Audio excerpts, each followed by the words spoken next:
Oke, ini HP 3 jutaan Tecno yang katanya punya kamera terbaik di kelasnya. Apa benar? Terus kalau kita bandingin TV sama X7 Pro, mana yang lebih baik? Yang gua suka dan komplainnya apa aja? Dan terakhir, daya tahan baterai saat gua bawa keluar HP ini awet nggak? Yuk kita bahas. Tapi sebelumnya, gue mau share impresi gue bentar tentang HP ini. Yang desainnya sih cakep ya. Gue suka nih, beda aja dari HP kebanyakan. Apalagi di area kameranya ada tonjolan gitu, yang kayak berseni aja. Cuma emang efek sampingnya kalau HP-nya ditidurin di permukaan rata, jadi goyang-goyang. Buat yang suka pakai HP pas lagi telentang gini, bakal nggak nyaman. Terus material HP ini dari plastik ya, mau back ataupun frame-nya. Tapi feel genggamnya cukup solid loh, kayak padet aja gitu, nggak ada kopong-kopong plastik. Cuma buat gue emang ini HP ketipisan sih, jadi kalau pegang nggak bener-bener bisa keselip dan jatuh. Saking tipisnya, tombol-tombolnya juga segaris doang, jadi kurang puas sih pencetnya.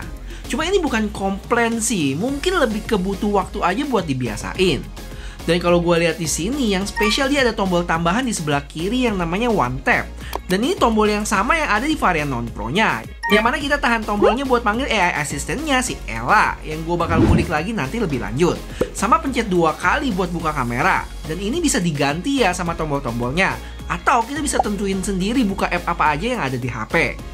Habis itu buat bagian depannya punya layar curve yang buat gue sih kece. Dan udah dapat screen protector bawaan. Overall, HP ini sih cakep ya, gue suka sama desainnya. Dan satu lagi, varian Pro ini sekarang udah nggak bisa tambah micro SD. Kalau kalian lihat di slot SIM cardnya ini. Nah, sebelum kita bawa keluar HP ini buat tes kamera, mari senggol spesifikasinya dulu. Yang lengkapnya kalian bisa langsung lihat aja di layar. Paling yang pengen gue kepoin, perbedaan sama varian non-Pro-nya apa aja? Yang pertama, dari sisi chipset pakai Dimensity 7300 Ultimate yang dapat skor Antutu di 680 ribuan. Dan kalau dibandingin sama G100 Ultimate, selisih 430 ribuan. Peningkatannya lumayan tinggi loh, naik hampir 50%. Terus chipset 7300 ini juga udah support 5G ya, yang mana di G100 masih 4G. Dan buat layarnya mirip-mirip, sama-sama 6,78 inch AMOLED dengan refresh rate yang meningkat dikit di 144. Tapi perlu diingat, 144 ini tercapai untuk app tertentu aja ya, selebihnya bakal di 120. Dan lanjut, buat baterai, charging, dan kamera sama ya, yang mana lensa utamanya pakai sensor LYT 700C. Yang mana sensor ini cukup spesial karena ukurannya yang termasuk gede di harga 3 jutaan. Perlu diingat, semakin gede ukuran sensornya, maka semakin baik kualitas gambar yang dihasilin. Sebagai konteks nih, ukuran sensor HP ini itu ada di 1/1,56 inch. Dimana buat Poco X7 Pro itu punya ukuran sensor yang lebih kecil, di 1/1,95 inch yang pakai IMX882. Tapi bang, 1,95 kan lebih gede dari 1,56. Iya bener, kalau lihat angka bawahnya aja. Tapi ini kan ada 1 per di atas.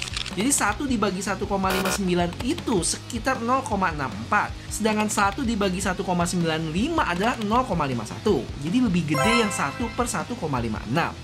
Terus untuk HP-HP lain dengan ukuran yang sama diantaranya ada Samsung A56, terus Xiaomi 14T, bahkan S25 regular. Sadis ya. Nggak kebayang sih buat adeknya yang non-pro pakai sensor sama di harga 2 jutaan sih, emang gila Tecno. Cuma ingat, ini berdasarkan ukuran sensor doang. Masih banyak lagi faktor-faktor penentu bagus atau enggaknya kualitas foto video. Terus biar ada gambaran, nanti kita bandingin tipis sama Poco X7 Pro ya. Betul ya guys, kalau kalian suka gue bahas HP-HP dari Tecno dan saudara-saudaranya, boleh kasih tahu gue dengan like video ini ya. Kalau rame, gue bakal incer terus. Thank you.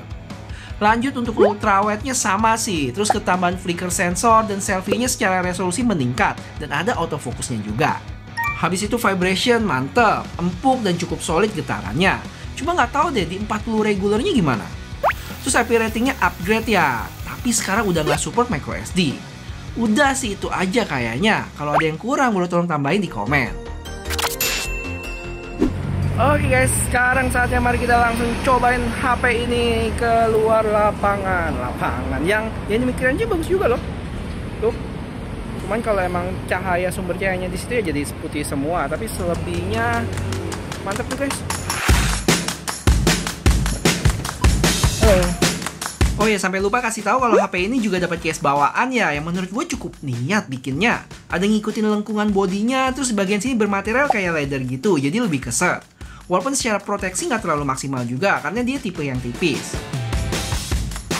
Dan buat kalian yang kepo AOD-nya bisa nyala terus atau enggak, sayangnya nggak bisa ya, masih dibatasin 5 detik aja. Thank you. Itu, thank you ya. Oke guys, jadi gua mau ambil paspor dulu buat nyonya sama bocil bentar ya. 2 hours. Oke, beres juga urusan di Kedubes Indonesia-nya. Dan ini dia untuk lensa belakang wide resolusi 4K 30 yang detailnya cukup baik dengan bokeh natural di background yang mantap. Cuman gue berasa ada sedikit kedutan sih. Terus lanjut gue cobain ultrawide 1080p 30 yang punya jarak pandang lebih luas. Untuk gambarnya lebih soft dan sebenarnya ini masih bisa dimaklumi. Dan ultrawide HP ini bisa shoot dengan resolusi 2K 30 ya, punya jarak pandang yang lebih luas lagi, tapi stabilisasinya nggak jalan. Jadi nggak cocok kalau dibuat sambil gerak gini. Oke, sekarang kita cobain pakai Maps di 91%. Yang bisa dibilang untuk tingkat kecerahannya cukup oke sih, dengan kondisi outdoor yang lumayan terang dan layarnya masih cukup jelas kelihatan di sini. Terus buat yang kepo, saat recording HP ini bisa pindah lensa ke ultrawide ya, cuman terbatas di 1080p 30 aja. Tapi fokusnya kayak nyangkut atau telat gitu. Cuma yang gue demen dia ada autofocus sih, jadi bulu-bulu monet di tangan gue ini bisa jelas terlihat. Gue kurang tahu ya lambatnya autofocus ini bisa diatur atau enggak lewat update software. Tapi susah juga kalau mau komplain, karena harga segini punya ultrawide autofocus kayaknya jarang deh, atau malah nggak ada.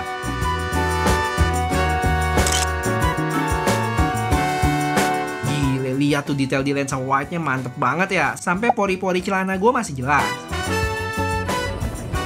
Oke guys, jadi kita nyampe juga di Gardens by the Bay. Mau nungguin si Nyonya sama si Dede. Next, mari kita bandingin tipis-tipis dulu sama Poco X7 Pro. Yang singkat aja, kalau untuk foto di lensa utama, terbukti ya Tecno punya gambar yang lebih baik. Bisa lebih menyerap cahaya dibanding Poco yang sedikit lebih gelap. Cuma buat ultrawide kebalikan, Poco cenderung lebih gelap dengan detail yang mirip-mirip sih. Untuk selfie-nya juga sama, secara kualitas mirip-mirip di antara kedua HP ini, sampai detail muka gue juga susah buat dibedain. Untuk video lensa wide sedikit lebih baik di Poco, shadow atau area gelap di pohon bisa lebih jelas terlihat, dengan karakter warna yang mirip-mirip sih. Cuman di kondisi lain, Poco bisa punya saturasi yang lebih tinggi. Terus kalau gue zoom, mentok di 10 kali untuk Tecno dan 6 kali di Poco. Cuman kalau disamain di 6 kali, detailnya sedikit lebih baik di Poco nggak sih? Habis itu buat ultrawide sama kayak foto, cenderung lebih gelap ya di Tecno. Tapi perlu diingat, Tecno punya autofocus, sedangkan Poco nggak ada. Terakhir buat selfie, gue cukup salfok sama muka gue yang lebih ganteng di Tecno. Dan setelah gue cek, ternyata AI Beauty-nya nyala ya pas buat tes ini. Cuman di sisi lain, untuk dynamic range sama-sama baik sih. Dan lagi-lagi Tecno punya autofocus yang nggak dipunya Poco. Bisa lihat tuh, fokus di kuping gue yang cukup on point dengan background ngeblurnya. BTW guys, ada satu yang gua notice, kalau UI si HiOS 15 ini sekarang lebih enak dilihat gak sih? Karena dari yang gua ingat pas gua review Tecno Spark 20 Pro Plus lalu, UI-nya tuh lumayan kaku ya. Yang sekarang itu udah lumayan banyak melengkung-melengkungnya. Entah di icon, kontrol panel, sampai menu setting jadi lebih nyaman aja dilihat. Wow, ada pesawat jet. Kita zoom sampai 10 kali.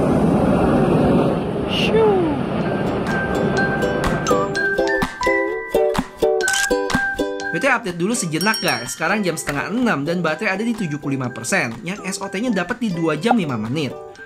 Jadi penasaran di akhir nanti bakal dapat total SOT berapa ya? BTW kayaknya screen protectornya dia ini dari ini ya, hydrogel ya. Habis lengket gitu guys. Kalian lihat tuh, lumayan nempel ya. Jadi buat yang nggak tahu, ini adalah Marina Barrage guys. Isinya rumput-rumputan. Terus kalian bisa lihat di sini dynamic range selfie benar-benar berjalan dengan baik. Dari yang putih gini tiba-tiba disulap jadi tada!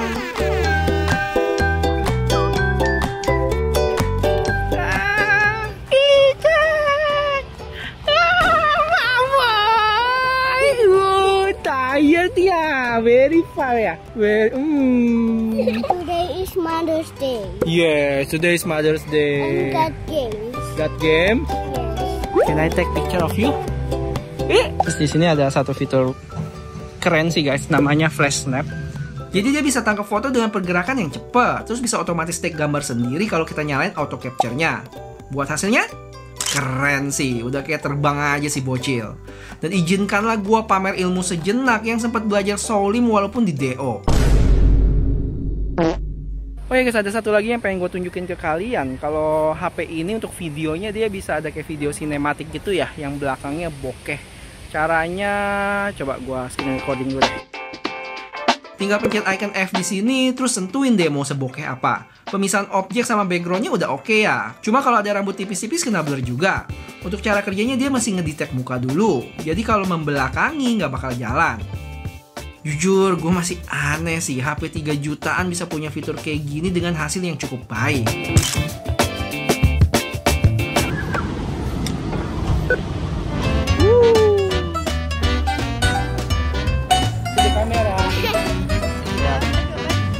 Oke guys, kita update dulu. Sekarang udah mau jam 7.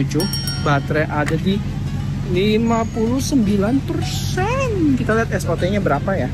3 jam. Oh ya, foto portraitnya juga nggak bisa dianggap remeh. Semua lagi-lagi karena lensa utamanya yang mantap. Sama ini ada beberapa foto portrait lagi dari tempat sebelumnya. Keren ya? Oke, udah mulai low light nih guys. Bentar lagi, mungkin kita makan dulu. Habis itu pas keluar-keluar udah gelap, baru kita tes low light kamera HP ini. Emang kayak fitur ya HP ini. Sampai ada dual video juga. Yang pas lagi recording bisa kita pindahin letak video keduanya.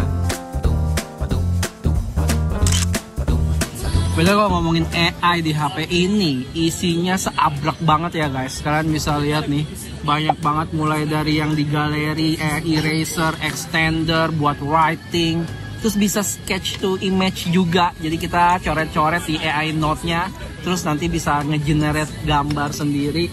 Terus ada recording summary, wallpaper generator, ada circle to search, macem-macem deh. Terus sampai dia juga punya AI assistant sendiri loh. Dan AI assistant-nya itu dia juga kita bisa suruh-suruh loh. Misalnya kita lagi buka gambar, Remove the people from the image. It's Wednesday or weekend? cuma ya emang kadang-kadang suka nggak akurat sih. Remove the kid from the image.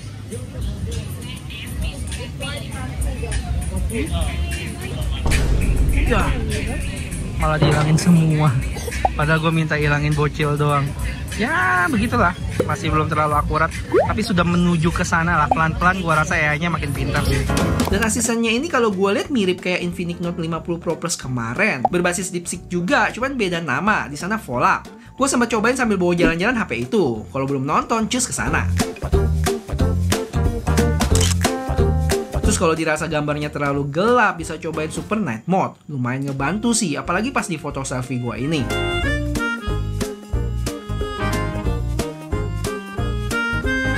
Dan ini dia penampakan video selfie-nya kalau gelap. Noise-nya cukup berasa, tapi sebenarnya bisa diakalin pakai lensa belakangnya aja, jauh lebih kinclong. Habis itu gue balik ke rumah dengan baterai sisa di 38% yang dapat SOT hampir 5 jam.